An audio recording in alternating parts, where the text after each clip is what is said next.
पतीची मता अनुसरोनी पतिव्रता अनायासे आत्महिता भेटेची की। जी आपल्या पतीच्या मताला अनुसरून पतीच्या मनाला आनंद देणारी जीवन जगते, स्वतःच्या मनानं नाही पतीच्या मनानं जीवन जगते, ती पतिव्रता। हमने पहले भी आपको कहा है और आप भी कहते हो, देखो ये दुनिया आज भी इतनी अच्छी क्यों है, तो केवल आप जैसे पतिव्रताओं के कारण। तुमच्या सारख्या पतिव्रतेमुळेच आज हे विश्व स्थिर आहे। पतिव्रता कोण? पतिव्रता जी आपल्या पतीलाच परमेश्वर समजून प्रेमपूर्वक सेवा करते, ती या लोकात उत्तम भोग भोगून शेवटी ती भगवत धामाला जाते। पार्वती ब्रह्मदेवाची सावित्री, लोपामुद्रा, अरुंधती, शांडिल्य, शतरूपा, अनुसया, लक्ष्मी, स्वाहा, स्वधा, सती, संज्ञा, सुमती, श्रद्धा, मेना यांनी पतिव्रतेचा धर्म पालन केला म्हणून पार्वती आज यांचं नाव जगामध्ये अजरामर झालं। तिन्ही देव ज्यांचा सन्मान करतात ती पतिव्रता। हे पार्वती, तू महान पुण्यवान आहेस म्हणून तुला महादेवासारखे परमात्मा पती मिळाले। शास्त्र, वेद, पुराण हे सगळेच पतिव्रतेचा धर्म सांगतात। आता पतिव्रता स्त्रियांचं सांगितलं, पतिव्रतानं आपल्या पतीची सेवा केली पाहिजे, पण मग कशी केली पाहिजे ती ब्राह्मणीन सांगायली। तुम्हाला पटलं तर घ्या, नाही तर इथं सोडून द्या, माझं काम आहे तुम्हाला सांगायचं। पतिव्रता स्त्रीनं पतीचं भोजन झाल्यावरच भोजन करावं, पतीच्या शयनानंतर शयन करावं, पती उठण्याच्या आधी उठावं, पतीच्या समोर जाताना सौभाग्य आपल्याजवळ आहे याची काळजी घ्यावी। बऱ्याच वेळेला कपाळाला टिकली नाही, भांगामध्ये कुंकू नाही, पायामध्ये जोडवे नाही आणि मंगळसूत्र सुद्धा काढून ठेवून जर ती बाई नवऱ्याच्या जवळ गेली, पुढे गेली, तर असं वाटतंय का मी जिताय का मी लोक आहे का मी। सौभाग्याचे अलंकार घेऊन पती जर परगावी गेले असतील तर स्त्रियांनी जास्त शृंगार करू नये, पतीचं नाव घेऊन त्यांना आवाज देऊ नये असं शिवमहापुरानं सांगितलंय। खेड्यात आणखीन ही पद्धत नाही, पण शहरामध्ये बऱ्यापैकी पद्धत आहे।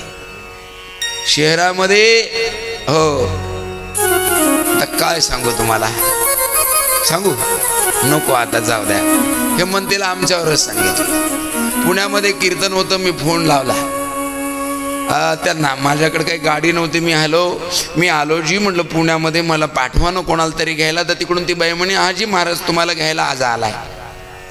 मला वाटलं आज आला असन त्या बाईचा, तर आज आला असन म्हणून मग म्हटलं कुठं आलाय, तर म्हणे बस स्टँडच्याच बाजूला आहे। तर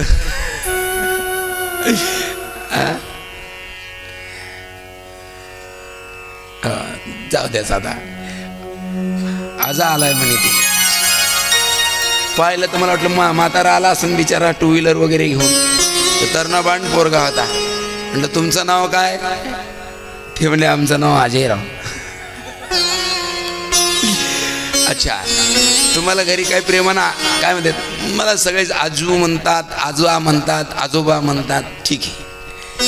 घरी गेलो तर त्यांच्या सौभाग्यवतीच त्यांना नावानं आवाज देत होते। तुमचं नाही सांगायला बा, पुण्यातलं सांगायला ते। तर मालकाचा नावानं हाक मारू नये, चांगलं नाही। नाव घ्यायचं असेल तर एकेरी कधी नाव घेऊ नये मालकाचं, असं नाव घेतलं पाहिजे। हा हा हा,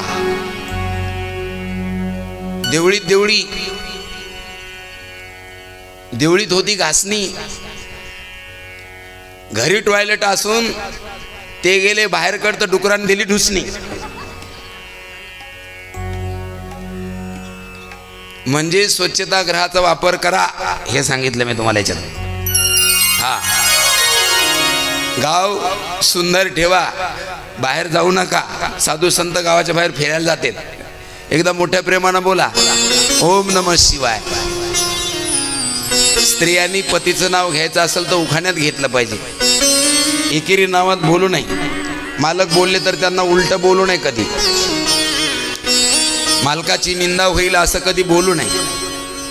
चार लोकांमध्ये आपल्या नवऱ्याचा कमीपणा होईल असं नाही. घराच्या दरवाजावर फार वेळ उभं राहायचं नाही, कारणाशिवाय दुसऱ्याच्या घरी जायचं नाही, हे शिवमहापुराणात लिहिलंय. आपल्या घरातली गुप्त गोष्ट दुसऱ्याला चुकूनही सांगायची नाही. महिला मंडळ जरा लक्ष देऊ नाही का? पतीनं सांगण्याच्या आधीच पूजेची तयारी करून ठेवायची. पतीच्या कार्यामध्ये सर्वतोपरी मदत करायची. सतत आनंदित राहण्याचा प्रयत्न करायचा. घरामध्ये कटकट नको, किरकिर नको. नवरा हळून बोलतो, बाई मोठ्यानं बोलत असेल त्या घरी कधी संपत्ती राहत नाही. बाईनं जितकं होईल तितकं सौम्यपणानं बोललं पाहिजे. पतीचे चरण हेच तीर्थ समजून राहो. देव, पितर, अतिथी, सेवक वर्ग, गाय व भिक्षुक इतक्या लोकांना भोजन द्यावं पतिव्रतेनं. घरात काय आहे काय नाही हे संपल्यावर सांगू नये कोणाला. काय काय ते आम्हाला तुम्हाला खोटं नाही सांगत महाराज. त्या परभणी जिल्ह्यात आमच्या महात्म्याने एक गोष्ट सांगितली, ती खरीच होती. ते माणूस महाराज लोकांना चहा प्यायला घरी घेऊन गेला. आता नेलं तर ते घरी गेले म्हणलं, ऐ काय महाराज आले, चहा कर बरं. ती तिथूनच म्हणली सिलेंडर संपलंय घरातूनच. मग आता तो बिचारा साधा बोळा होता, तो म्हणे चूल पेटव. ती म्हणे चुलीत काय हातपाय तोडून घालू का? अरे बाप रे. म्हणलं भाऊ मी तर चहा घेतच नाही, यायनं मी सोडून द्याला आजपासून. ते म्हणे महाराज अरे काही मनावर धरू नका तिचं, ती नुसतं बोलती पण मग चहा. आणि महाराज माहीत नाही तिनं काय पेटविलं काय नाही. चहा केला होता, काय पेटविलं काय माहीत. शेगडी लावली, शेगडीवर कशावर चहा केला आणि बाईनं चहा आणून दिला. नुसता चहा नाही, कप बशी भरून दिला. आणि आमच्या महाराज लोकांनी तोंडात लावला. मला म्हणे बाबा तुम्ही एकदा चहा घेऊन पहा, लयच भारी चहा, लयच भारी आहे. मला बी भावना झाली आणि मग मी त्यावेळेला चहा घेतला, अफलातून चहा केला, एक नंबर चहा केला. असा कधी चहा होणार नाही माग, आणि पुढं पुन्हा कधी पिणार नाही आम्ही असा. इतका भारी चहा झाला, इतका भारी चहा झाला. मी म्हटलं वा काय भारी चहा केला. ते म्हणे मग बोलती नुसतं पण एक नंबर आहे. मी म्हटलं एक नंबर, एखाद्याला हाणायची डोस घेतला आपण फिकूड. एकदम मोठ्या प्रेमानं बोला. असं आहे, घरात काय आहे काय नाही याची कल्पना बाईनं आपल्या मालकाला दिली पाहिजे. अशा पद्धतीनं सांगतात. पत्नीनं मालकानं विश्वासानं पैसे दिले. हे बघा मी तुम्हाला इमानदारीने सांगतो, जे बी शिवपुराणात लिहिले तेच सांगायला, मी वाचून सांगायला लागलो. एरवी मी काही इतकं बघत नाही, पण आज मला बी बघायचंच होतं का काय काय लिहिलं याच्यामध्ये.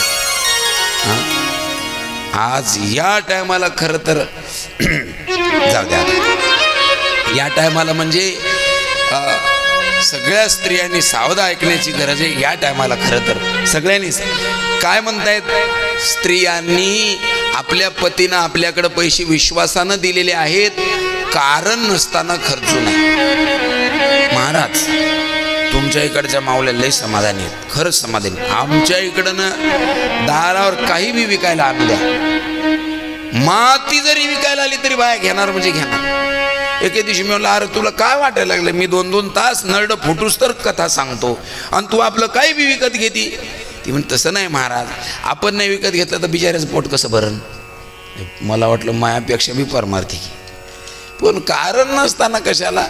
आता मला सांगा, जाऊ द्या आता ते आमच्या इकडचं सांगतो, घरामध्ये एवढ्या मोठ्या साड्या असल्यावर पुन्हा दारावर साडी विकणाऱ्याकडून साडी घ्यायची गरज आहे का?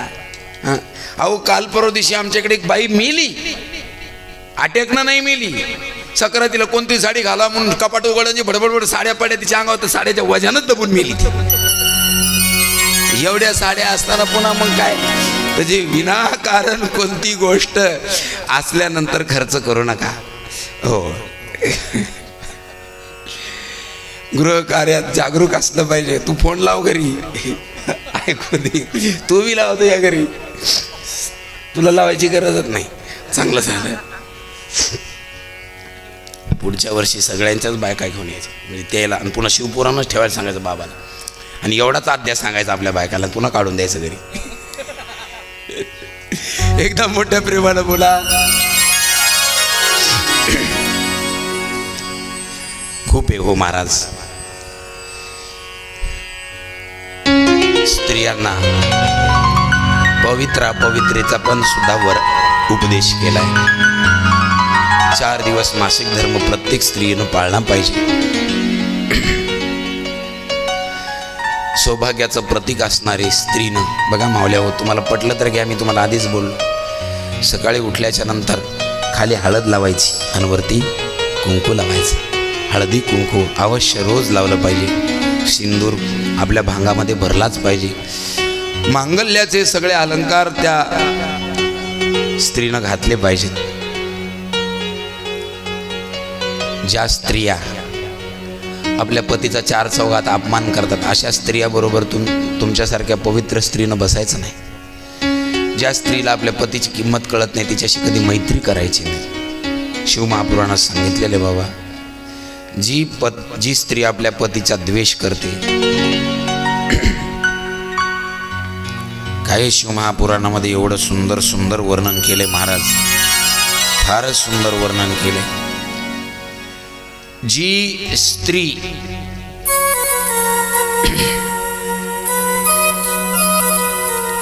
स्त्री आपल्या पतीचा द्वेष करते, तिच्याशी कधी संबंध ठेवायचा नाही. पतिव्रतेनं एकटं कधी राहायचं नाही. माफ करा, जे लिहिले ते सांगतो. स्नान करताना कधी वस्त्रानिशी स्नान करायचं, नाहीतर पाप लागतं. उंबरठ्याजवळ, ओखळाजवळ, मुसळाजवळ आणि झाडूजवळ आणि पाट्या वरवट्याजवळ कधी पतिव्रता स्त्रीनं झोपायचं नाही.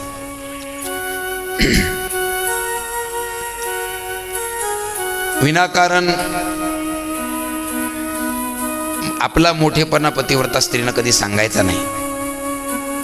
ज्या गोष्टीमध्ये आपल्या पतीला रुची असेल तीच गोष्ट स्त्रियांनी प्रेमाने आपल्या पतीला सांगावी. पतीच्या सुख आणि दुःखामध्ये तिनं रममान व्हावं. पतीच्या मनोभावाशी एकरूप राहावं. संकट काळात पती संकटात असेल त्यावेळेला आणि पतीचा चांगला काळ असेल त्यावेळेला, दोन्ही काळामध्ये स्त्रियांनी आपल्या पतीला साथ दिली पाहिजे. पत्नी म्हणजे, लक्षात ठेवा, एका बंडीचे 2 चाक आहेत. मग सांगा, एका चाकावर बंडी चालेल का जी? दोन्ही चाक कसे पाहिजेत? भरभक्कम पाहिजे. हे मी मुद्दाम तुम्हाला सांगतोय. पतिव्रता स्त्री आपल्या पतीच्या मनोभावाशी एकरूप. सांगतात, एखादी पतिव्रता स्त्री जर आली, एका बाजूला आणि एका बाजूला 3 देव जर उभे असतील, ब्रह्मा विष्णू महेश, देवाच्या पाया लागू नका, पण पतिव्रता स्त्रियांना हात जोडा.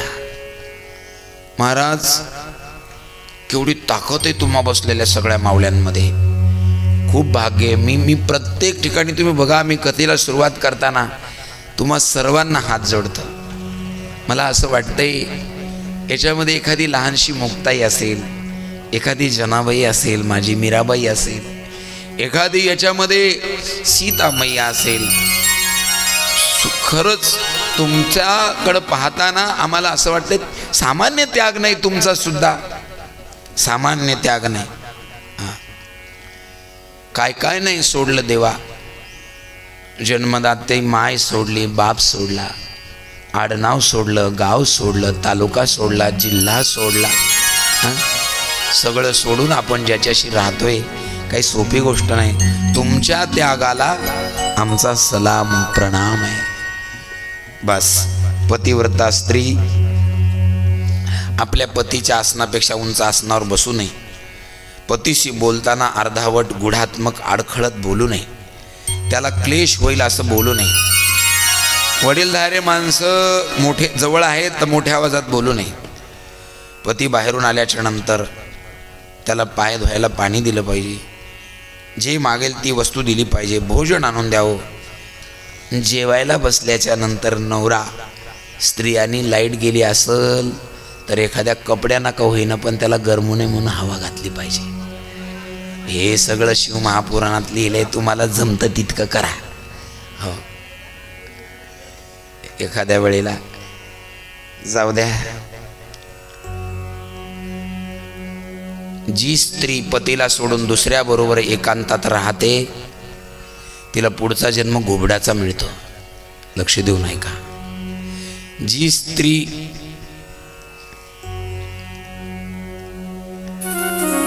आपल्या पतीवर विनाकारण किंचाळते, विनाकारण ओरडते, तिला पुढचा जन्म वाघाचा किंवा विंचवाचा मिळतो.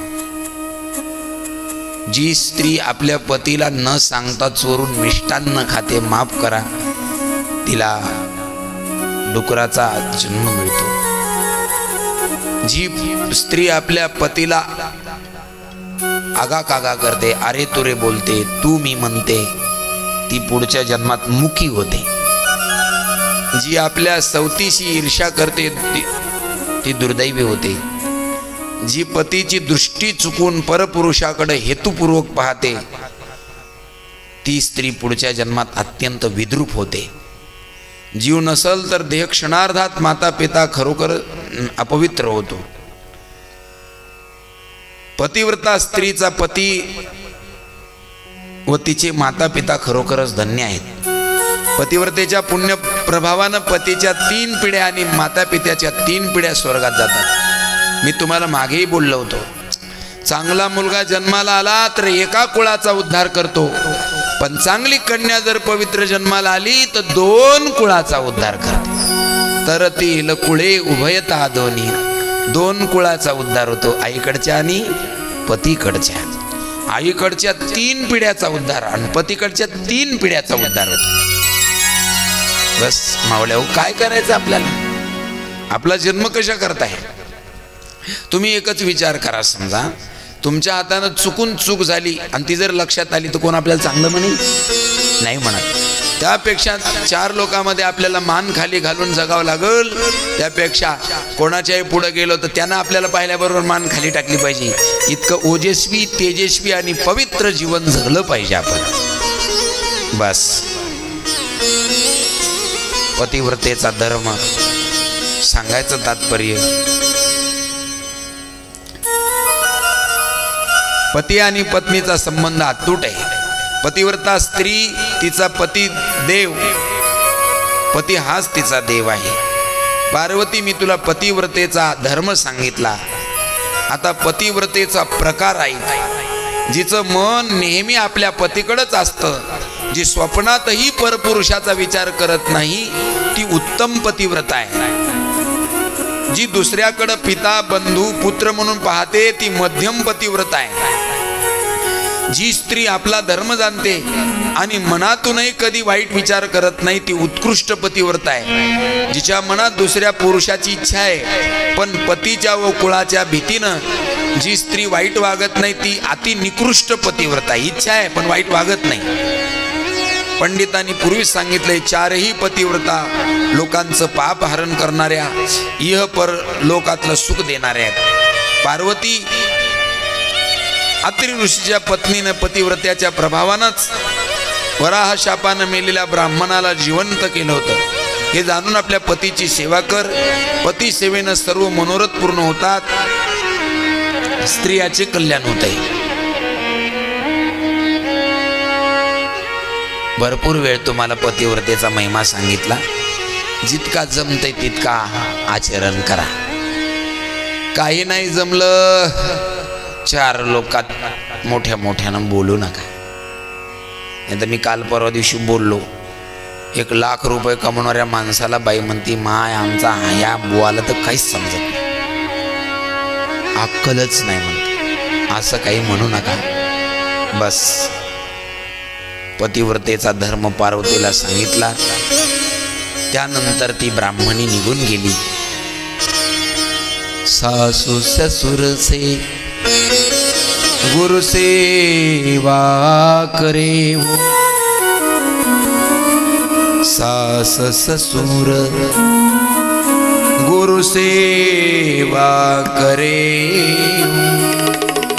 पति रुख लखी ऐसी अनुसरे.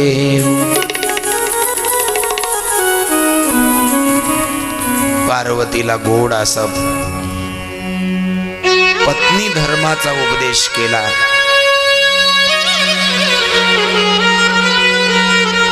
ब्राह्मणी निघून गेली.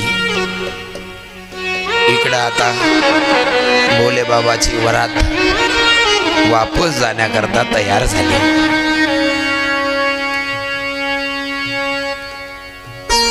आता ऐका, हिमालय म्हणजे काय? दगड पहाड. पण मुलगी निघाली महाराज, आणि निघाल्याच्या नंतर हिमालयानं पार्वतीला आपल्या जवळ घेतलं आणि असं तोंडावरून हात फिरवला, केसावरून हात फिरवला आणि मोठ्या प्रेमानं, बाई चाललीस तू आता? आणि एवढा मोठा तो राजा हिमालय पार्वती जाणार म्हणून मोठ्या मोठ्यानं ओक्सा बोक्सी रडायला लागला. कसाही माणूस असू द्या, जीवनामध्ये 2दा रडल्याशिवाय राहत नाही. कधी कधी एक दिवस जन्म देणारी माय सोडून जाते, त्या दिवशी माणसाला रडायला येतं एक, आणि एक दिवस तळ हाताच्या फोडासारखं ज्या मुलीला सांभाळायचं आणि ती जेव्हा एका दिवसात परक्याचं धन होऊन जाते, त्या दिवशी माणसाला मात्र रडायला आल्याशिवाय राहत. हो महाराज, सांगू तुम्हाला, जगात कोणताच बाप राजा नसतो. वाक्य जरा नीट ऐका. जगात कोणताच बाप राजा नसतो, पण प्रत्येक भिकारी बापाला असं वाटतंय की माझी मुलगी मात्र राजकुमारी आहे का नाही?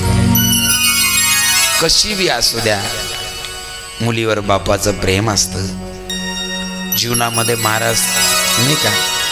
आणि ते लग्न झालं, लग्न लागेपर्यंत बाप मस्त असतो, आणि जेव्हा ती विदाईची वेळ येते ना, तेव्हा फक्त तुम्ही बाप बघा.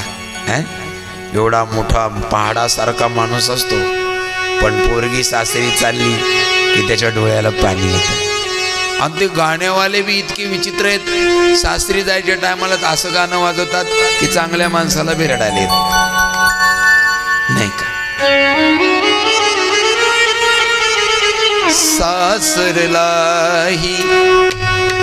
बहीण निघाली, भावाची लाडी नेसली, माहेरची साडी नेसली, माहेरची साडी.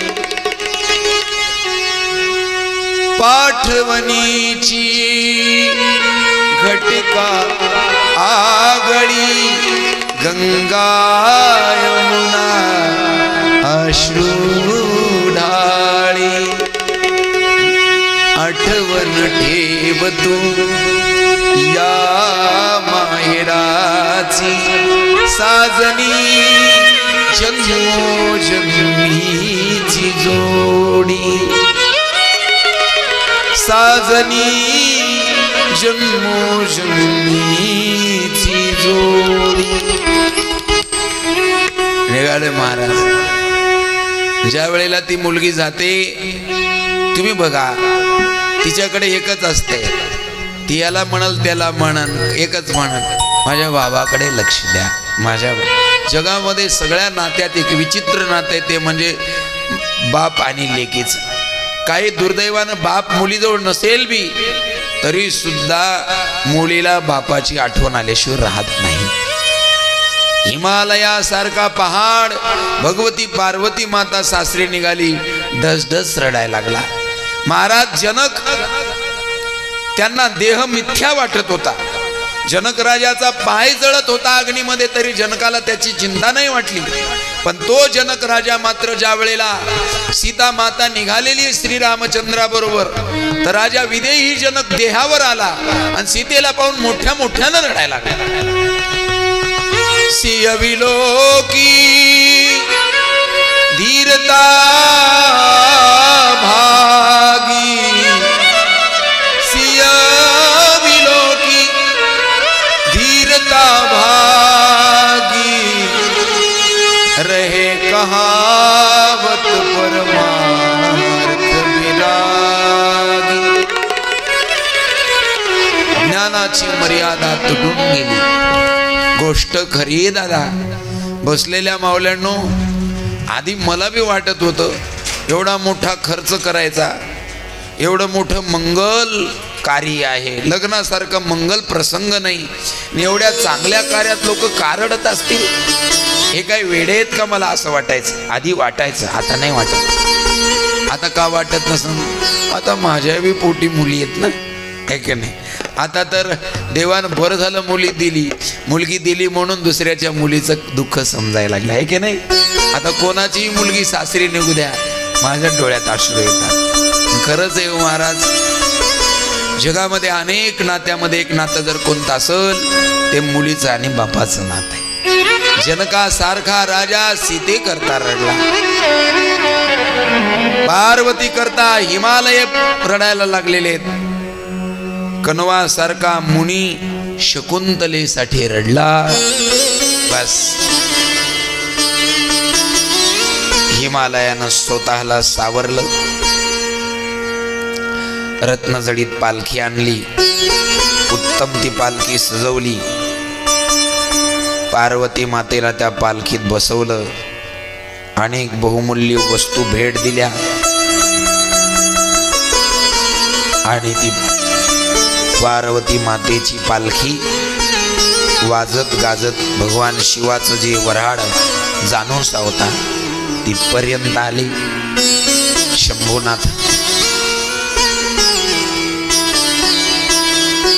राजा हिमालय शंभूनाथाकडे गेला आणि हात जोडले, भोलेनाथ बस विनंती एकच, काय माझी पार्वती खूप खूप नाजूक आहे, आणखीन बऱ्याच गोष्टी माझ्या पार्वतीला समजत नसतील कदाचित. भोलेनाथ, सेवेमध्ये जर काही चूक झाली तर तुम्ही मला काय म्हणायचं तर म्हणा, पण चुकलात तर कधी पार्वतीला मात्र समजून घ्या. भगवान भोलेनाथाच्या चरणावरती महाराज हिमालयानं डोकं ठेवलं. बघता बघता नंदिकेश्वरावर आरूढ झाले. पार्वती माता आणि भगवान शंकरजी कैलासावरती निघून गेले. इकडे कैलासामध्ये आल्याच्या नंतर सुंदरपैकी शिवगणाने शृंगार केला.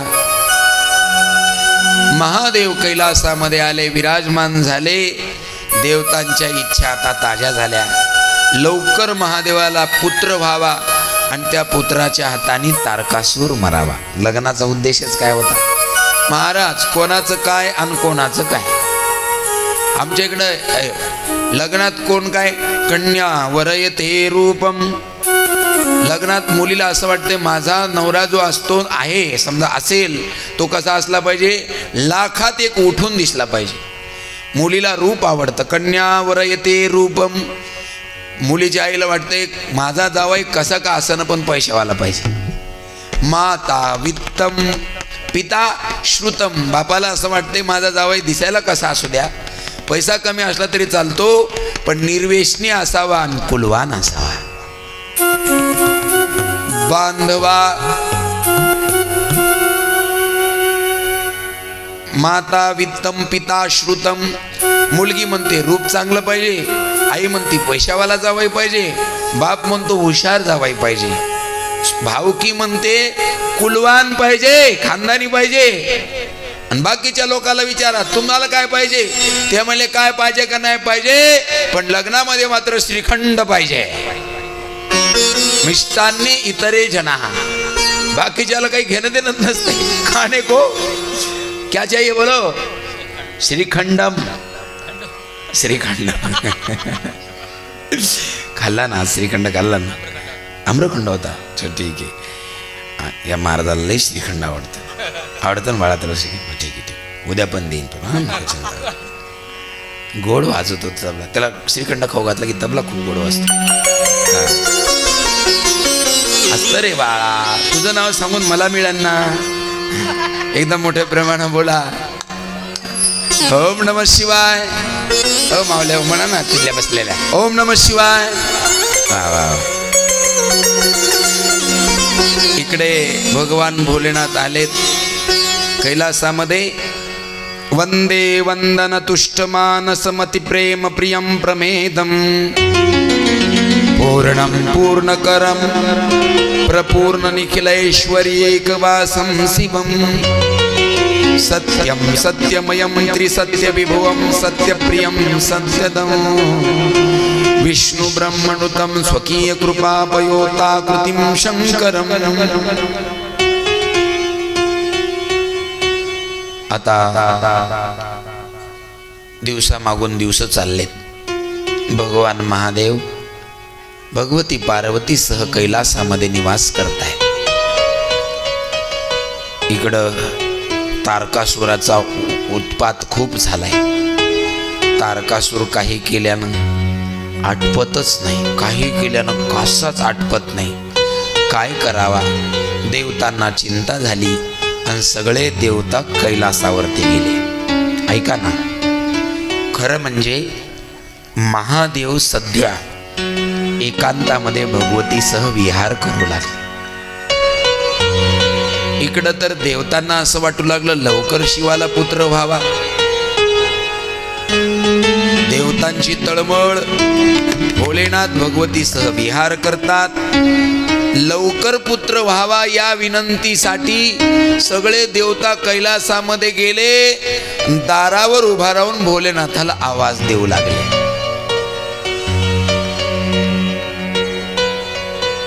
कैलास के निवासी अरे नमो बार बार हूँ, कैलास के निवासी नमो बार बार हूँ.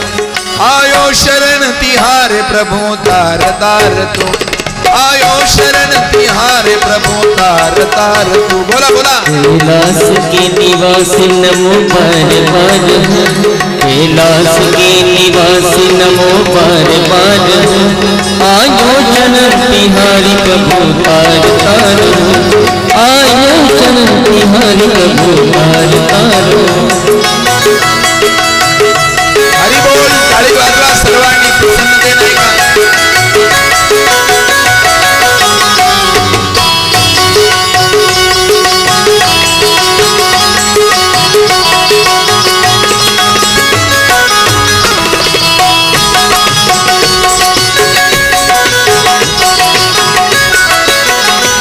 भक्तों तुझको मेरी रचना किया, भक्तों को कभी शिव तूने रचना किया. मांगा जिसने जो चाहा वरदान दे दिया, ओ मांगा जिसने जो चाहा वरदान दे दिया. मांगा जिसने जो चाहा वरदान दे दिया. बड़ा है तेरा दायरा, हो बड़ा है तेरा दायरा, बड़ा दातार तू, बड़ा दातार तू. आयो शरण तिहारी प्रभु तार तार तू, आयो शरण तिहारी भोली तार तार तू. कैलास के निवासी नमो बार बार हो, कैलास के निवासी नमो बार बार हो. आयो शरण तिहारी प्रभु तार तार तू, आयो शरण तिहारी प्रभु तार तार तू.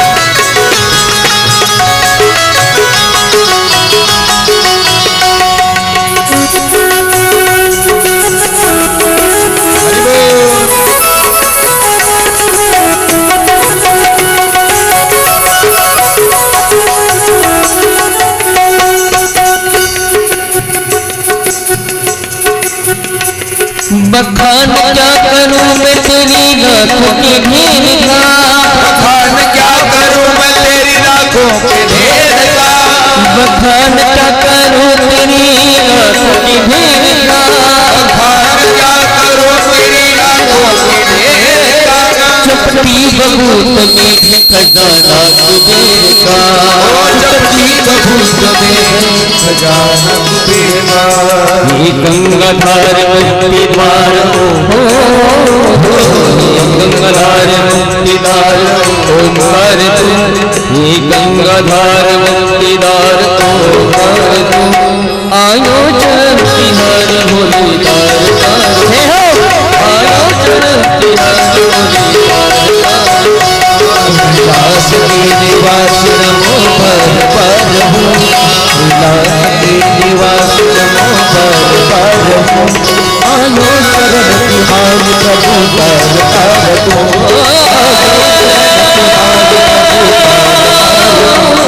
आयो शरण तिहार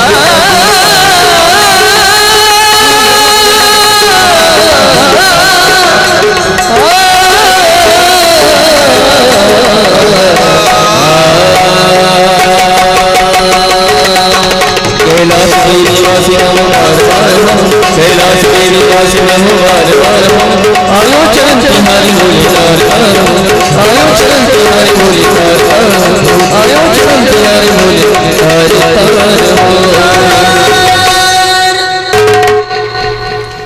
वाजवा वाजवा टाळ्या जरा, झोप येणार नाही, दुसरं काय नाही. चिंता नका करू, आजची कथा राईट संपणार आहे. आज काय नवरदेव एक नवऱ्या दोन आहेत आज, त्याच्यामुळे राईट लागण. नवरदेव नवऱ्या दोन, गणपती बाप्पा रिद्धी सिद्धी, सिद्धी बुद्धीचं लग्न आहे आज. आता तर कार्तिकीच्या जन्माची कथा चालली, मग गणपतीच्या जन्माची कथा, मग त्यांचं लग्नाची कथा. चिंता करू नका, लवकर सोडतो. फक्त फ्रेश राहा, प्रसन्न राहा, मोठ्या प्रेमाने बोला एकदा ओम नमः शिवाय. सज्जनाओ, इकडे तारकासुराने त्रैलोक्यामध्ये थैमान घातले. तो कोणालाच जुमानत नाही. देव, ऋषी, मुनी, मानव, पशु, पक्षी आदी सर्वांना जगणं त्यानं कठीण केले. जगाचं संकट पाहून देवता आले. देवतांनी महादेवाची स्तुती केली. आता असं आहे, भगवान महादेव भगवती पार्वती मातेसह एकांतात होते. खरं म्हणजे कोणाचा एकांत भंग करू नये. पशु पक्षाचा, जीवजंतूचा जरी एकांत भंग केला, तुम्हाला ऐकायला हे वाईट वाटेल, लक्ष देऊ नये का. किड्या मुंगीचा जरी एकांत आपल्यामुळे भंग झाला, आपल्या संसाराचं वाटोळं होते. हा, जाऊ द्या, कोणाच्या एकांतामध्ये भंग करायचा नाही.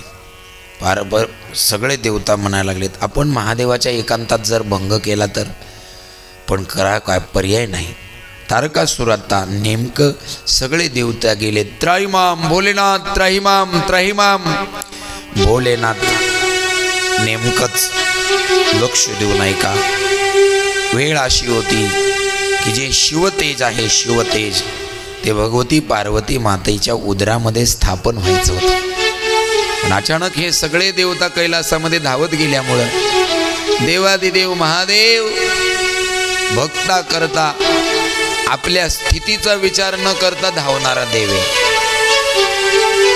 लक्षात ठेवा महाराज, तुम्हाला वाटेल मी काय सांगतो तर तुम्ही पहा. एखाद्या वेळेला तुम्ही जर जेवायला लागलात आणि घरात तर एखादा माणूस सहज पडला, तर खरंच आपण पटकन हात धुवून कोण पडलं बघायला जातो का. जाऊ दे, कोणी पडला असं. माणसं आधी खाण्याला महत्त्व देतात, मग बघू म्हणतात, काय हरकत. एका ठिकाणी एक माणूस जेवण करू लागला आणि त्याचा बाप असा मरण पावला. तर पटकन सांगायला गेलो, मला हो तुमचे बाबा मरण पावले. जीव गेला. तर तो काय म्हणला, सांगू नको कोणाला, खाऊ दे मला, पुन्हा मग 10-12 घंटे जेवायला भेटायचं नाही म्हणलं. माणूस बोलला मला 10-12 तास जेवायला भेटायचं नाही म्हणून. त्यानं आधी जेवून घेतलं मग मेलेल्या बापाला उठून बसवलं. म्हणजे लोक आधी आपल्या पोटोबाचा विचार करतात मग विठोबाचा विचार करतात. तुम्ही कोणतंही बघा, तुम्ही कोणतंही काम करताना आधी तुम्ही तुमचा विचार करता का पुढच्याचा विचार करता? प्रत्येक जण आपला विचार करून पुढच्याचा विचार करतायत. फक्त आपला विचार न करता पुढच्याचाच विचार करणारा जर देव कोणता असेल तर त्याचं नाव आहे महादेव. कोणत्या स्थितीत येत समजून घ्या. वेळ अशी आहे की शिवतेज भगवती पार्वती मातेच्या उदरात स्थापन व्हायचे. पण हे देवता अशा वेळेला गेले, त्यांनी भोलेनाथाचा दावा केला आणि जे शिवतेज भगवतीच्या उदरामध्ये स्थापन व्हायचं होतं, महादेव एकदम धावत आले आणि ते शिवतेज जमिनीवर पडलं. देवतांनी विचार केला, अरे चूक झाली आपली. याच तेजापासून कार्तिकीचा जन्म होणार होता आणि आपण मात्र चूक केली. पण आता काय, शिवतेज वाया नाही जाऊ द्यायचं, करायचं काय? अग्नीवर पडलं, आपलं पृथ्वीवरती पडलं, आपले या शिवतेजाला वाया नाही जाऊ द्यायचं. मग अग्नीला सांगितलं, अग्नी तू हे शिवतेज धारण कर. अग्नी नारायणाने शंभूनाथाचं ते पडलेलं तेज आपल्यामध्ये धारण केलं. पण शिवतेज इतकं महाभयानक होतं की अग्नी नारायण सुद्धा त्या शिवतेजाला धारण करू शकत नव्हतं. मग आता काय करायचं? त्यावेळेला हे अग्नी नारायण भगवान ब्रह्मदेवाकडे गेले आणि ब्रह्मदेवाला सांगितलं,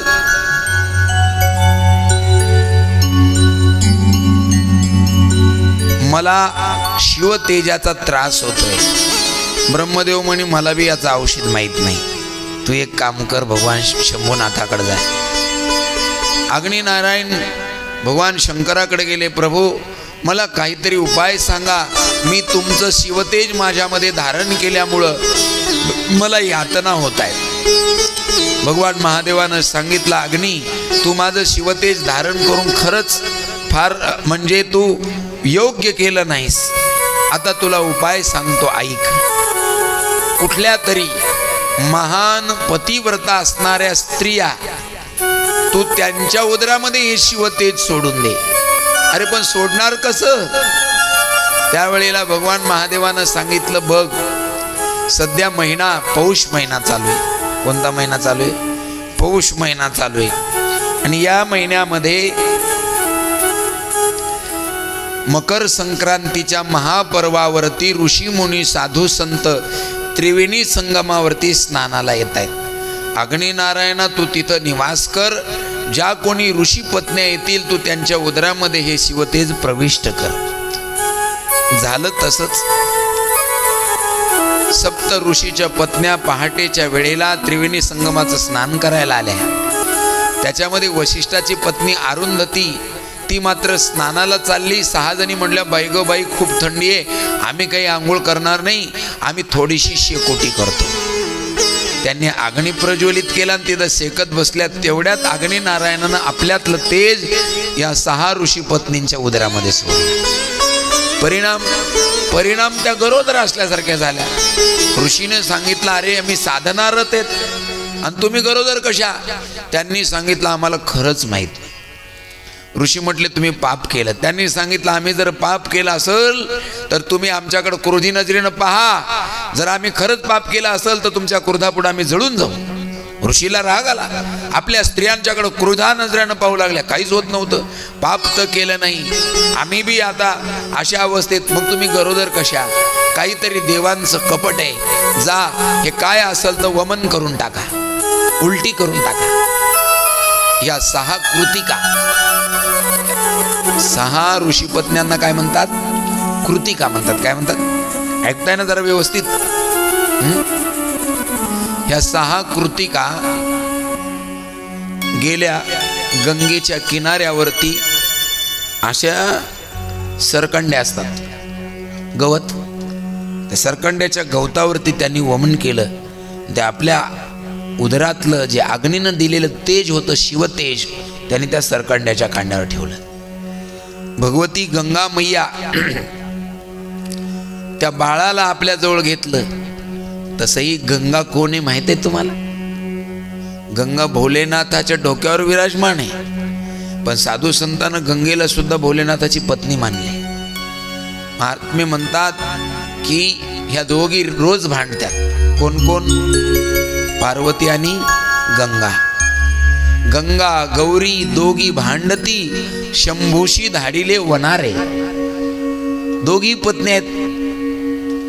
आता पार्वतीला तर पुत्र नाही, पण गंगेला असं वाटत होतं पार्वती नित्य निरंतर भगवान शंकराच्या सानिध्यात आहे, हिला पुत्र पण मला पुत्र नाही.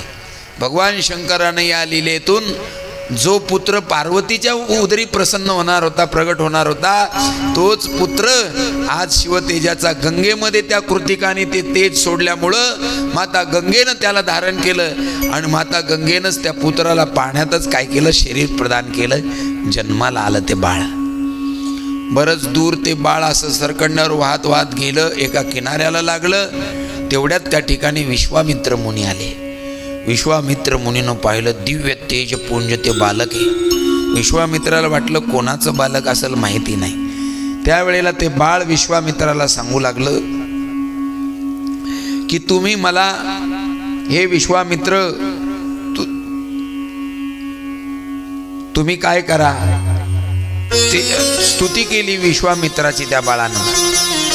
महाज्ञानी, तुम्ही शंकराच्याच प्रेरणेने इथं आलात, माझं वेद संबंध संस्कार करा आणि माझं उपनयन करा.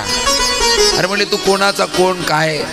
माझा अधिकार नाही, मी राजा आहे, ब्रह्मर्षी नाही, मी राजर्षी आहे. त्या बाळानं सांगितलं तुम्ही जर आज माझं यज्ञ म्हणजे बालसंस्कार केले माझ्यावरती, तर आजपासून तुम्ही ब्रह्मर्षी व्हाल. बस विश्वामित्राने त्या बाळावरती संस्कार केले आणि संस्कार केल्याच्या नंतर विश्वामित्राला कळालं की हा बाळ भगवान शंकराचाच पुत्र आहे. आता शिवपुत्राला बरोबर आणलं. अग्नीला कळालं मी धारण केलेला हा पुत्र झाला. अग्नीनं त्या बाळाला आलिंगन दिलं आणि त्यानंतर तो शिवपुत्र क्रौंच पर्वतावरती आला. त्या ठिकाणी तो कार्तिकी म्हणजे तो जो पुत्र आहे तो प्रगट झाला. विश्वामित्रांच्या कडून त्या 6 ऋषी पत्न्यांना कळालं की आपण जे तेज शिवतेज होतं जे पाण्यात सोडलं त्याच्यापासून बालक तयार झाला. त्या बाळाला पाहिल्यानंतर 6ही जणीला वाटत होता हा माझा बाळ असा. ऋषीला सुद्धा प्रेम आलं. अगं एवढं दिव्य बाळ तुझ्या पोटी जन्माला येणार होतं तर तू का वमन केलंस? अहो तुम्हीच तर म्हणले धारण करू नको म्हणून, पण ठेवलं असतं तर बरं झालं असतं ग. आता काय करू, जा त्या बाळाला आपलं म्हणून सांभाळ. जशी ही ऋषी पत्नी त्या बाळाला घ्यायला गेली की दुसरी ऋषी पत्नी आली. एकटीचं थोडंच आहे तुझं, मी सुद्धा याला धारण केलं होतं. 6 जणी एकाच वेळेला माझं बाळ माझं बाळ माझं बाळ म्हणू लागल्या. त्यावेळेला त्या बाळानं सांगितलं चिंता करू नका षडमाता, मी तुमच्या 6 जणीच आहे. म्हणजे 6 जणीचा असला तर कसं काय 6 जणीचा म्हणणार? एक बाळ एकाच मातेचं स्तनपान करील ना. आम्ही 6 माता बाळ एक म्हणले नाही नाही, 6 जणीचं स्तनपान करण्याकरता मी 6 मुख धारण करतो. त्या बाळाने 6 मुख धारण केले. असा तो षण्मुख असणारा भगवान शिवपुत्र 6 कृतिकांच्या समोर षण्मुख रूपानं प्रगट झाला. देवताने आकाशातून पुष्पवर्षाव करून त्या बाळाच्या नावाचा जयघोष केला. ऋषीने त्याचं नाव कार्तिकी असं ठेवलं. बोलिये कार्तिक स्वामी महाराज की जय. बोलिये कार्तिक स्वामी महाराज की जय. आता पुढे कार्तिक स्वामी इकडे ते प्रगट झाले, पण मात्र पार्वती मातेला इतका राग आला. लक्ष देऊ नाही का? आज जे शिवतेज माझ्या उदरामध्ये स्थापन होणार होतं, ज्या बाळाला मी जन्माला देणार होते ते बाळ दुसरीकडे जन्माला आलं. एकांत भंग केल्यामुळं मी सगळ्या देवलोकाला काय देते, शाप देते की इथून पुढे त्यांच्या सगळ्या स्त्रिया वांज राहतील. तुम्ही बघा लक्ष्मी नारायण, लक्ष्मीचा पुत्र कोण आहे? त्या लक्ष्मीला पुत्राला जन्म घालण्यासाठी ती रुक्मिणी होऊन आली तेव्हा तिला पुत्र झाले. ब्रह्मदेवाची सावित्री, तिला पुत्र कोणता आहे? ब्रह्मदेवाची सावित्री, तिला पुत्र. पार्वतीच्या शापाने कोणत्याच देवाला पुत्र नाही. बरं तिनं देवाला शाप दिल्यामुळे झालं काय? काय ही बी देवाचीच बायको होती. कोण? पार्वती. माझ्या पतीत आणि माझ्यात तुम्ही एकांतामध्ये फूट पाडल्यामुळं देवाच्या बायकाला पोर होणार नाही. आता ही बी देवाची बायको होती म्हणून तिचा शाप तिला बी लागला. कोणाला? पार्वतीला लागला. इकडे पार्वती भगवान भोलेनाथाला म्हणू लागली, तुमचं ते शिवतेज कुठे सांगा, कारण त्या शिवतेजापासून मला माहिती आहे एखादा पुत्र जन्माला असेल. भगवान पटकन बघा शिवपुत्र शिवतेज कुठे, नाहीतर मी सगळं त्रैलोक्य नष्ट करेल. महादेवानं पटकन धरतीला विचारलं, रे धरती शिवतेज? आणि अग्निनारायणाला बोलवा. अग्निनारायणाला बोलवलं. अग्निनारायणाला विचारलं शिवतेज कुठे? म्हणले मी ते शिवतेज 6 ऋषीपत्न्यांच्या उदरात सोडलं. ऋषीपत्न्यांना विचारलं तर त्यांनी सांगितलं आम्ही सरकंड्याच्या वनामध्ये सोडलं होतं. तिथून पुढे तो बालक बनला, विश्वामित्रानं आणला आणि त्याच्यानंतर तो बालक आम्हाला मातृत्व प्रदान करून गेला. कुठं गेला तो पत्ता नाही. असं म्हणता म्हणता पार्वतीने सांगितलं मला माझा पुत्र पाहिजे. भगवान भोलेनाथानं शोध घेतला. कार्तिक स्वामीजीची भेट झाली. कार्तिक स्वामी भेटल्याबरोबर पार्वती मातेच्या आणि शंकराच्या आनंदाला पारावारा राहिला नाही. कैलास सुंदर सजला आणि कैलासामध्ये कार्तिक स्वामीजींचा उत्सव सुरू झाला. थोडक्यामध्ये कार्तिक स्वामी येऊन वर्ष होऊन गेलं होतं. आता थोडक्यात कार्तिक स्वामीजीचा काय होता? वाढदिवस. काय होता? खूप सुंदर आनंदानं कार्तिक स्वामीजीला अभिषेक केला. आसनावर बसवलं. कार्तिक स्वामीजीला अनेक अलंकाराने अभिषेक घातला. दह्या दुधाने अनेक तीर्थाने अभिषेक घातला. कार्तिकी स्वामीजीच्या डोक्यावर मुकुट ठेवला आणि सगळ्यांनी कार्तिक स्वामीजीचा जयघोष केला. बोलिये कार्तिक स्वामी महाराज की जय. आता मात्र पुढे कार्तिक स्वामी मोठे झालेत आणि यांनी तारकासुराला मारलं पाहिजे म्हणून सर्व देवतांनी कार्तिक स्वामीला प्रार्थना केली. हातामध्ये शस्त्र घेऊन कार्तिक स्वामी तारकासुराबरोबर युद्धाला गेले. घनघोर तारकासुराचं आणि कार्तिक स्वामीजींचं युद्ध झालं. पाहता पाहता कार्तिक स्वामीजींनी आपल्या हातातला परीघ तारकासुराला मारल्याबरोबर तारकासुर गतप्राण झाला. तारकासुर मेला ही गोष्ट कळालेली आहे. जर्जर होऊन तारकासुर खाली कोसळला.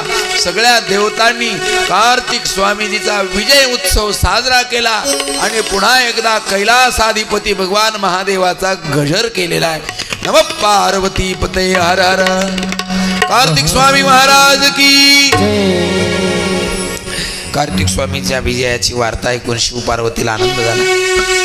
सगळे गणप परिवारासह तिथं आले. पार्वतीनं कार्तिक स्वामीला आपल्या हृदयाला लावलं, चुंबन घेतलं. पार्वती मातेच्या प्रसन्नतेचं काय वर्णन करावं, पुत्राचं किती कौतुक करून किती नाही असं तिला झालं होतं. महाराज जगामध्ये लक्ष देऊ नाही का, हे जग असं आहे तुमची लोकाला गरिबी सहन होत नाही. वाक्य जरा लक्षात देऊ नाही का, जगाला तुमची गरिबी सहन होत नाही. पण याच्यापेक्षा एक गोष्ट अवघड आहे, जगाला तुमची श्रीमंती बी सहन होत नाही. तुम्ही जर जीवनात एखादं यश मिळवलं तर जळणारे खूप असतात. आपल्या जीवनातलं आपलं अपयश पाहून जग सुखी होतं तर आपलं यश पाहून जग दुःखी होतं. आपल्या यशाचा आनंद जरी या जगात कोण घेत असेल तर ते फक्त आपले मायबाप. आपल्या यशाचा आनंद फक्त कोण घेऊ शकतं? आपले मायबापच घेऊ शकतात. सोपी गोष्ट नाही महाराज. एखादं यश मिळू द्या तुमच्या लेकराला, तो दिवस तुमचा कसा असतो विचारा. हे आमचं सुदर्शन महाराज, छोटासा आमचा सुदर्शन महाराजांचा भाऊ आहे. खूप दिवसापासून प्रयत्न करत होता, खूप दिवसापासून अनेक परीक्षा दिल्या, सगळे लोक नाव ठेवत होते, पण मायबापानं मात्र कधीच नाही म्हणलं की नाही. आणि असा दिवस आला की तो चांगल्या मार्कानं परीक्षेत पास झाला. MSCBमध्ये चांगल्या म्हणजे याच्या ठिकाणी त्याला नोकरीचं म्हणजे आता जॉईन लेटर मिळेल त्याला, त्याची निवड झाली. तर सगळ्यांनी आनंद, सगळ्या कुटुंबाला आनंद वाटला, आम्हाला सगळ्याला आनंद वाटला की बाबा आमच्या भैयाला नोकरी लागली, सगळ्याला आनंद वाटला. पण आमचा आनंद किती होता? फक्त 5 मिनिटाचा. पण आमचे सुदर्शन महाराजांचे जे आईवडील आहेत, आम्ही त्यांना प्रेमानं आई आणि आप्पा म्हणतो, तर त्या दिवशी आमच्या आप्पाला रात्रभर झोप नाही आली बघा. रात्रभर का? दुःख वाटलं का? नाही नाही नाही, माझ्या लेकराला इतक्या दिवसानंतर नोकरी लागली. आप्पा आमचे रात्रभर झोपले नाही, रात्रभर झोपलो नाही का? आपल्या लेकराच्या यशाची सर्वात जर कोणाला आनंद वाटत असेल तर तो फक्त मायबापालाच वाटतो.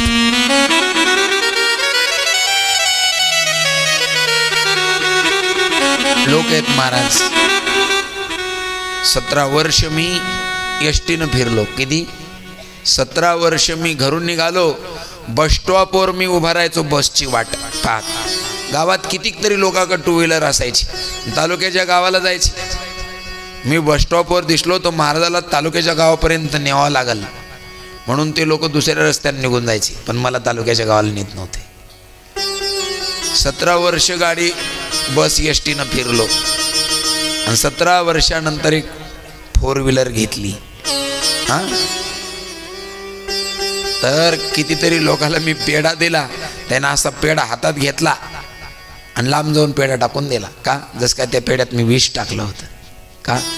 लोकांना तुमचं यश, तुमचा आनंद बघू शकत नाही. म्हणून मी म्हणतो, आपल्या जीवनातला आनंद आणि यश बघायला देवानं कोणाला नाही ठेवलं तरी चालेल, पण आपल्या मायबापाला आपल्याला आनंद पाहायला ठेवायला पाहिजे. कारण तुमचा आनंद तुमचे मायबापच भरभरून घेऊ शकते. हा हा, खरंच आहे महाराज, मायबापाच्या आनंदाला पारावर नाही. कार्तिकीला विजय मिळाला. ऐका ना, कार्तिकीच्या विजयानं फक्त पार्वती आणि शंकराचंच भलं झालं का? भलं सगळ्या जगाचं झालं, पण आनंद सर्वात जास्त कोणाला वाटला? पार्वती आणि शंकराला वाटला. म्हणून लेकराचा आनंद घेणारे या जगात कोण असतील तर मायबाप असतील. लेकरू पास झालं की मायबापाचा चेहरा पाहतो. आज आमचं घरचं बॅलेन्स संपलं होतं, आमच्या घरचं. तर महाराजींबाईनं दुसऱ्याच्या मोबाईलवरून फोन केला, महाराज काय मला बॅलेन्स टाका ना. अरे मला टाकतो, थांब. व्यासपीठावर जाता जाता बॅलेन्स टाकलं आणि तिला विचारलं, कशाला पाहिजे रे तुला बॅलेन्स?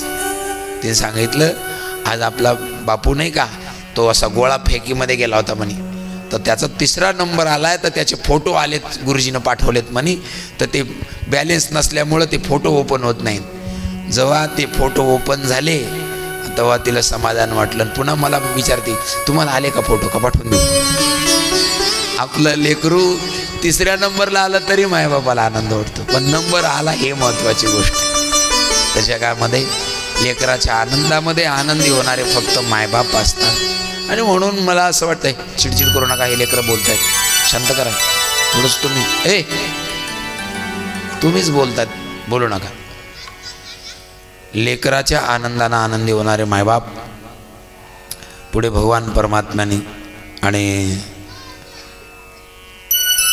बाणासूर नावाच्या दैत्याला तारकासुरानं मारलं. शिव पार्वतीला भेटण्यासाठी भगवान कार्तिकी कैलास पर्वतावर गेले. कैलासावरती कार्तिक स्वामीजींच्या विजयाचा उत्सव साजरा केला. विजय मिळाला, उत्सव साजरा केला. काय जबरदस्त उत्सव!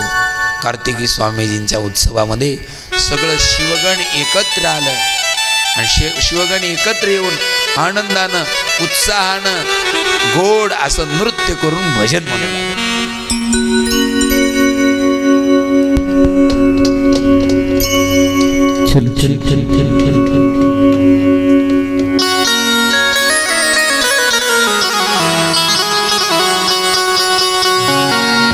सजा दो घर को गुलशन सा,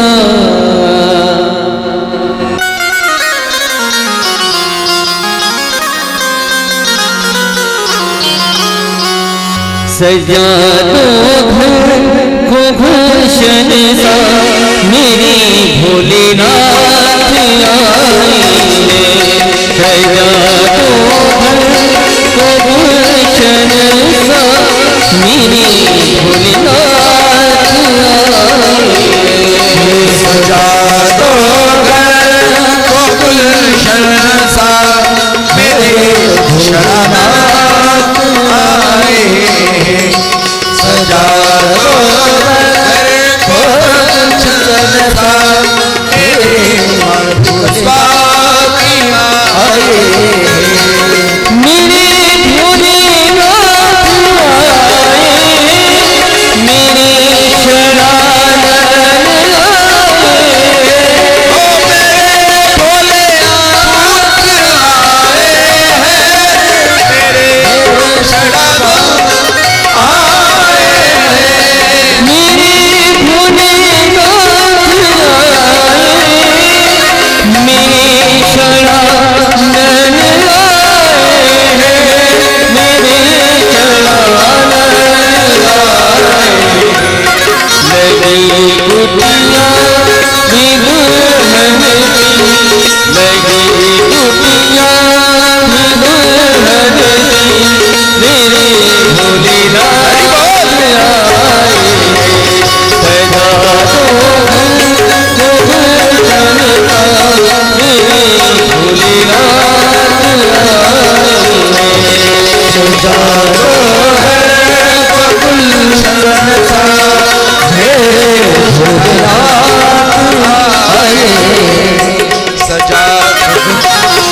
सजा दो कैलाश को गुलशन सा, मेरे भोले पुत्र आए हैं, ओ मेरे भोले पुत्र आए हैं, मेरे शरणानंद आए हैं। सजा दो कैलाश को गुलशन सा, मेरे भोले बाबा के पुत्र आए हैं। कैलासावरती गोड असं कार्तिक स्वामीचं स्वागत झालं। काही दिवस कार्तिक स्वामी राहिले। एके दिवशीची घटना अशी अघटित घडली।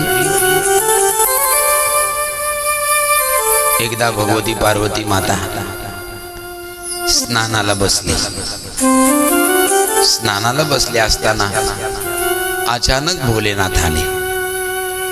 पार्वती मातेला संकोच वाटला।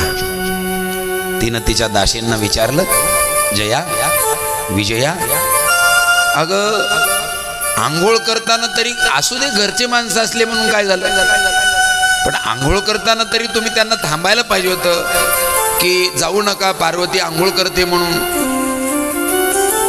असं आहे। त्या म्हणायला लागल्या, मैया काय इथं सगळी पुरुष प्रधान संस्कृती आहे, इथं महिलांचं कोणी ऐकत नाही बाई। आम्हाला पश्चाताप व्हायला म्हणलंय, तुझी सेवा करायला लागलो तर आम्ही। आता जरा लक्ष द्या गड्यात। झालं गणपती बाप्पाच्या जन्माचीच कथा सुरू झाली। आता कार्तिक स्वामीजीचा तर पराक्रमय झाला। प्रलंबासूर मारला, तो आणखीन एक दैत्य मारला, तारकासुरही मारला, विजय उत्सवही झाला। कैलासावरती त्यांचे जय जयकार बी व्हायला लागले।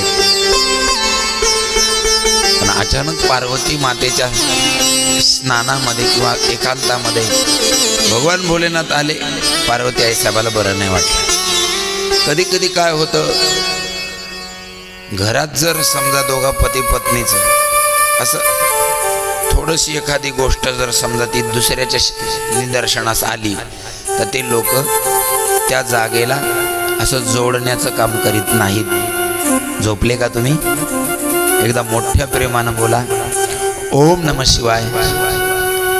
तुमच्या संसारामध्ये जर कुठं थोडंसं बी असं काय म्हणतात त्याला उसवलेलं दिसलं किंवा मराठी सांगायचं कुठं फाटलेलं जर दिसलं तर लोक शेजारी पाजारी त्याला जोडायचं काम करीत, त्याला आणखीन काय करतील, आणखीन मोठं करतील त्याला।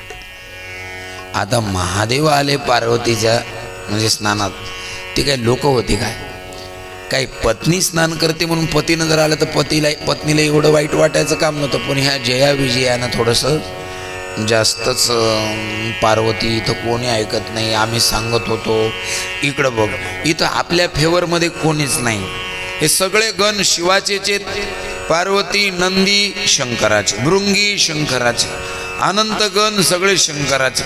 आपलं कोण आहे इथं? आपण कोणाला काय सांगायला गेलं कोणी आमचं ऐकत नाही। पार्वती मातेचं काम आहे म्हणलं ऐकून न ऐकल्यासारखं करतात। पार्वती खरं सांगू तुला काय की आपलं बी कोणीतरी पाहिजे, आपल्या हक्काचा माणूस पाहिजे कोणीतरी, आपले कामं करीन, आपल्या शब्दाला किंमत देईल।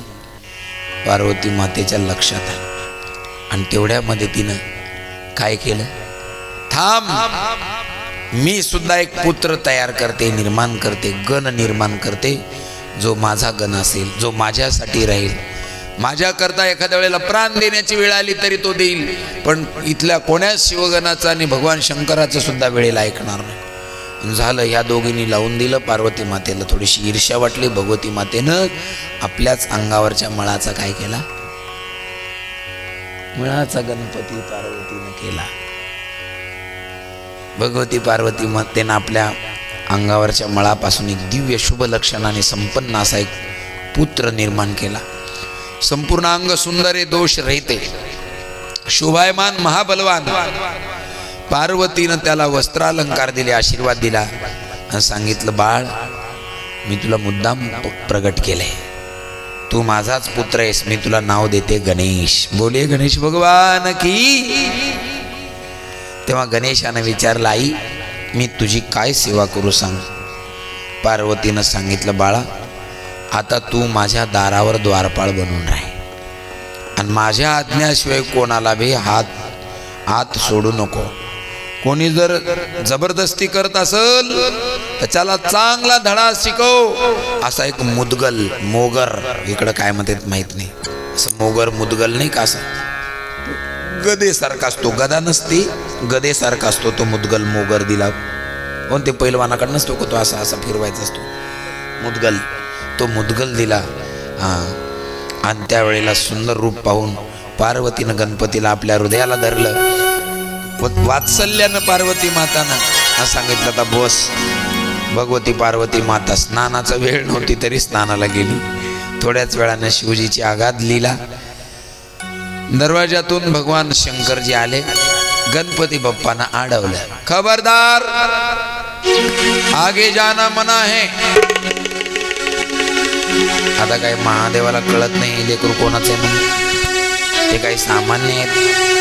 पण भोलेनाथाला आज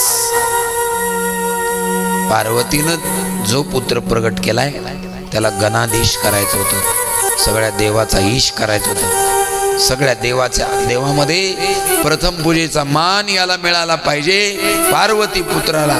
म्हणून महादेवाने सुद्धा नासमजपणा केला. म्हणजे महादेवानं सांगितलं, अरे कोणाला अडवतोस तू, मी शंकर आहे, तुला माहित नाही का. गणपती बाबा म्हणते, तुम्ही कोणी असा. माझी मम्मी म्हटली घरात कोणाला येऊ देऊ नको. पोर हे बघा, आता संसारात असं विचित्र आहे, पोर आहे ना माहीच ऐकतात आणि मुली हे गणित 100% बघा.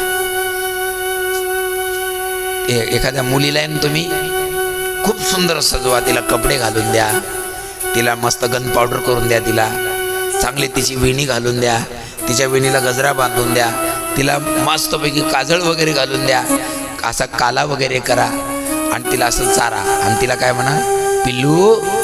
ती म्हणणार काय, तुला रोज आंघोळ करून घालतं मम्मी. पिल्लू काय, तुला नवीन नवीन छान छान कपडे कोण घालतं, म्हणत जा हा मम्मी. पिल्लू तुझे रोज केस कोण करून देतं, मम्मी. पिल्लू तुझा गंध पावडर कोण करून देतं, मम्मी. पिल्लू तुला रोज चारून कोण देतं, मम्मी. मग पिल्लू तुला मम्मी आवडते का पप्पा, पप्पा. घ्या सगळं एवढं केलेलं गेलं आहे. मुलीचं जात, तुम्ही किती जीव लावा ती कोणाला, तुम्ही सगळ्या तशाच आहेत, तुमचं तेच आहे. तुम्ही सुद्धा तुमच्या मम्मीपेक्षा जास्त बापावर जीव लावलेला आहे. हा मला माहिती आहे. आता मी तुम्हाला मम्मीपेक्षा जास्त पप्पाचीच आठवण येते. तर मम्मी आणि मुलं मात्र हुशार असते, आईच्या सांगण्यावरून काम करते. पप्पाला अजिबात काही पत्ता लागू देत. पप्पाचे पैसे मम्मी पोराला देणार, जाय तिकडे चॉकलेट खाय, आलू बोंडा खाय. मी तुम्हाला ओळखत नाही, तुम्ही कोणी जरी असले तर मम्मीने सांगितलं कोणाला सोडायचं नाही. तू मला अडवणारा कोण. आता तेवढ्यामध्ये भोलेनाथाला अडवल्याबरोबर शिवगण आलं. शिवगण आल्याच्या नंतर भगवान महादेव म्हटले, हे लेकरू दिसायला लहान पण जरा उग्रट आहे, याला बघा बरं जरा. शिवगण आलं. शिवगणाने सांगितले, कुठून आलास रे, बाजूला जा, सरक. इथे थांबू नको, भोलेनाथ आहेत, कैलासाचे महाराज आहेत, हे सर्व कैलास यांच्या मालकीचे, तू अडवणार कोण. गणपती सांगितले, बघा तुम्ही आलात तसं निघून जा मुकाट्यानं. तुम्ही तुमच्या भोलेनाथाची कशी सेवा करता. भोलेनाथ जर नका येऊ देऊ म्हणले कोणाला तर जाऊ देता का भोलेनाथाकडे तुम्ही. आणि आज मी आईची सेवा करतो तर तुम्ही का आडव येतात. एकच सांगतो, तुम्ही इथून निघून जा. ते म्हटले तुझा मृत्यू जवळ आलाय. गणपती बाप्पा म्हणले ते कळन तुम्हाला कोणाचा जवळ आलाय त्याला. शेवटी त्या गणाने सांगूनही ते येत नाहीत त्यावेळेला मग जा म्हणले भगवान भोलेनाथ आणि त्या मुलाला संपून टाका. सगळं शिवगण गेलं. जे गणपती बाप्पानं पराक्रम केला एकही शिवगणाला गणपती बाप्पानं शाबूत ठेवलं नाही. सर्वांना जर्जर करून पाठवलं. सगळे शिवजीकडे आले. एकटा द्वारपाळ पण आम्हाला ऐकत नाही. काय करावं कसं करावं. बघता बघता सगळे देवता आले. गणपती बरोबर युद्ध झालं. पण मात्र गणपती कसल्याच पद्धतीनं युद्धामध्ये हारत नाही. शेवटी सगळ्यांनी सांगितलं बाबा तो द्वारपाळ भलताच विचित्र आहे हो, तो कोणालाच आटपत नाही. महादेवालाच राग आला. महादेव हातामध्ये त्रिशूळ घेतला. जवळ गेले. आता मात्र तू संपलेला आहे असं म्हणून महादेवानं त्रिशूळ फेकला. आणि त्रिशूळ जसा फेकला लगेच त्या त्रिशूळानं गणपती बाप्पाचं मस्तक तुटून बाजूला.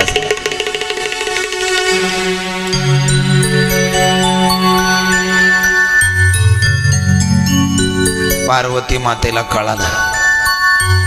गणपतीचा शिरच्छेद झाला. शिवगणाला आनंद वाटला. ढोल मृदुंग वाजू लागले. शंकराचा जय जयकार होऊ लागला. आणि तिकडे भगवती पार्वतीला अनिवार्य दुःख झालं. रडू लागली. रडता रडता संताप व्यक्त केला. आणि म्हणाली की आता मी काय करू, कुठे जाऊ, माझं दुःख कोणाला सांगू, कशानं नाही होईल. संतप्त पार्वतीनं महाभयानक काली निर्माण केली. आणि ती काली काल भैरवाच्या बरोबर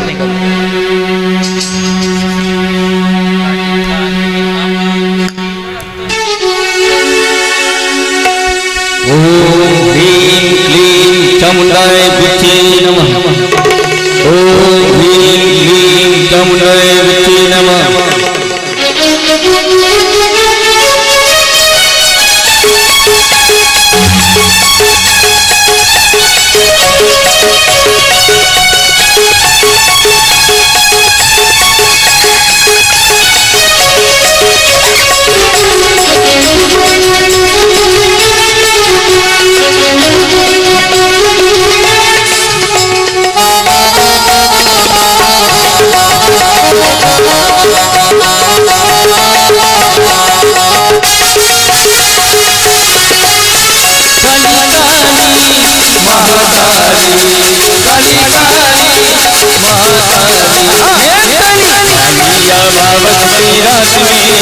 काली कालिया बाबत की रात में काली निकले घर भेड़ों के साथ में. काली कालिया बाबत की रात में काली निकले घर भेड़ों के साथ में. ओ काली काली महाकाली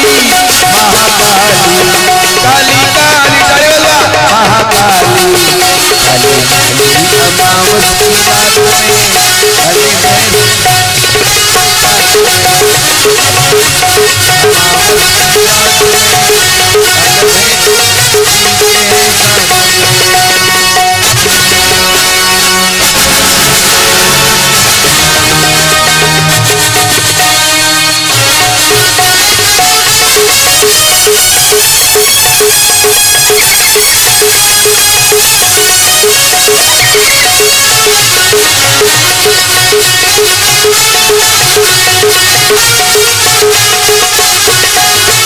ये अमावस की रात बड़ी काली, ये अमावस की रात बड़ी काली.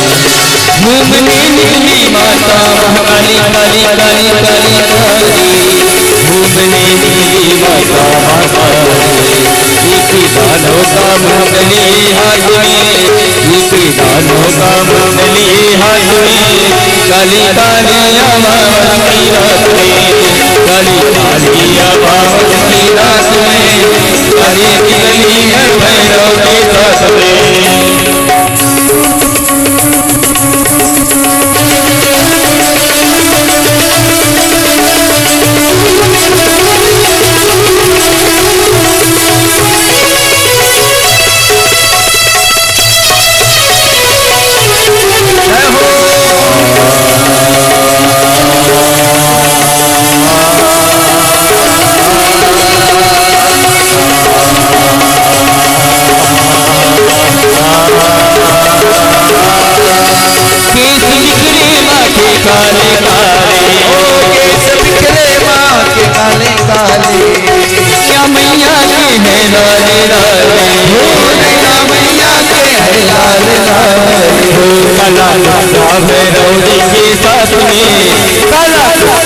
भैरव जी के साथ में काली काली अमावस की रात में काली काली अमावस की रात में काली निकली भैरव के साथ में काली अमावस की रात में काली निकली काली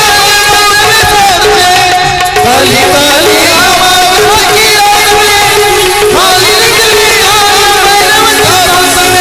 ये अमावस की रात बड़ी काली घूमने निकली माता माता रे ये अमावस की रात बड़ी काली घूमने निकली माता माता रे नाचे जमा चमकारे नाचे जमा चमकारे नाचे जमा चमकारे नाचे जमा चमकारे नाचे जमा चमकारे नाचे जमा चमकारे नाचे जमा चमकारे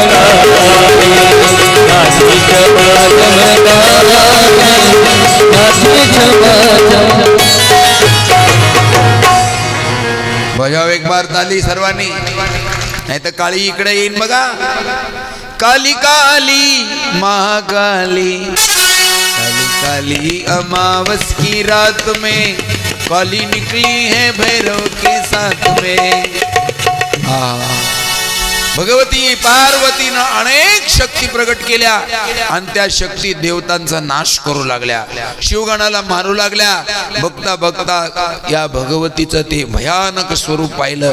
सर्व ऋषी मुनी गेले, पार्वती मातेची स्तुती केली. हे जगदंबे, हे भवानी माते, कृपा कर ग, रागू नको, आम्ही तुला न्याय देतो, तुझ्या पुत्राला आम्ही न्याय देतो, फक्त तू तुझी शक्ती आवर. ऋषी मुनीच्या शब्दाला पार्वतीनं मान दिला, शक्ती आवरली. आता आपल्याला पार्वतीचा पुत्र जिवंत करावा लागेल. जा, उत्तर दिशेला जा, त्या दिशेला जो प्रथम पशु दिसेल त्या पशुचं मस्तक घेऊन या, जो कोणी दिसेल त्याचं मस्तक घेऊन या. त्या दिशेला जात असताना एक उन्मत्त मदोन्मत्त हत्ती पाहिला. हत्तीला संस्कृतमध्ये गज म्हणतात. त्या गजाचं मस्तक आणलं, हत्तीचं मस्तक आणलं, गणपती बाप्पाच्या शरीरावर ते स्थापन केलं. इतकी सुंदर ती गजमुख असे गणपती बाप्पा दिसू लागले. डोक्यावरती मुकुट ठेवलेला आहे, पूर्ण सिंदुरासारखी काया आहे.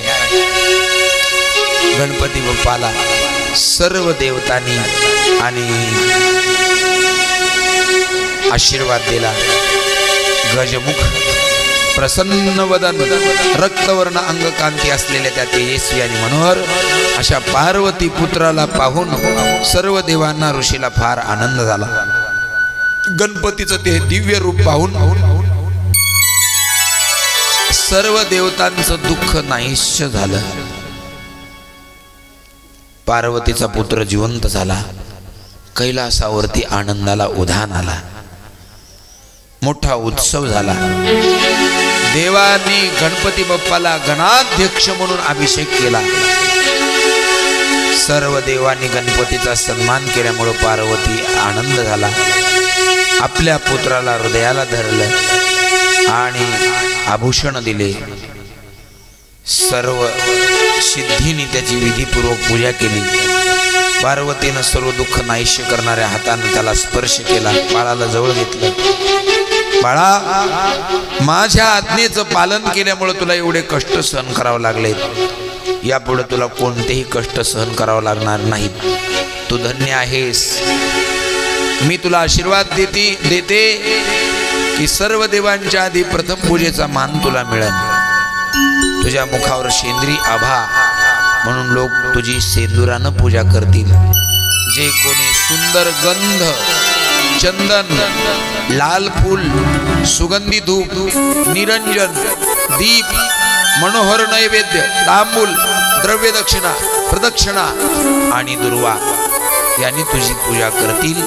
हे गणपती, मी तुला आशीर्वाद देते, त्याच्या जीवनातले सगळे विघ्न नष्ट होतील. गणपती बाप्पाचा अनेक प्रकारानं पार्वती मातेनं सुंदर काय केलेलं आहे, स्तुती केली, स्तवन केलं. पार्वती पुत्र गणपतीला शिवजीच्या मांडीवर बसवलं. भगवान महादेवानं पार्वती शिवजीच्या डोक्यावरून हात फिरवला. श्रीहरीनं आणि गणपती बाप्पाला आशीर्वाद दिला. तेव्हा आम्ही तिन्ही देवांनी एकत्र मिळून बाळा त्रिभुवनात तू पूज्य होशील, तुला विघ्न हरता आणि सर्व भक्ताच्या मनोकामना पूर्ण करणारा म्हणून उपासतील. कोणत्याही देवाच्या पूजेमध्ये तुझी पूजा न करता जर पूजा झाली तर ती पूजा पूर्ण होणार नाही. असा गणपतीला मान मिळाला. कोणती बी पूजा करा, पहिल्यांदा गणपतीचं नाव घ्यावं लागतं, मग पुढची. गणपतीची पूजा झाली, सर्व देवता अंतर्धान झाले. शिवजीनं गणपतीला आशीर्वाद दिला आणि प्रसन्न झाले. गणपती बाप्पा प्रगट झाले. ती तिथी होती भाद्रपद महिन्याच्या चतुर्थीला, चंद्रोदयाच्या वेळेला. भाद्रपद महिन्याच्या चतुर्थीला, शुद्ध चतुर्थीला, वद्य चतुर्थीला, चंद्रोदयाच्या वेळी पार्वतीच्या मनापासून उत्पन्न झाला आहे. म्हणून कोणी भाद्रपद महिन्याच्या वद्य चतुर्थीला दिवशी तिथीला तुझ्या भावानं कोणी व्रताचरण करेल, विधीपूर्वक पूजा करेल, त्याला सर्व प्रकारचे सुख मिळतील. आणि म्हणून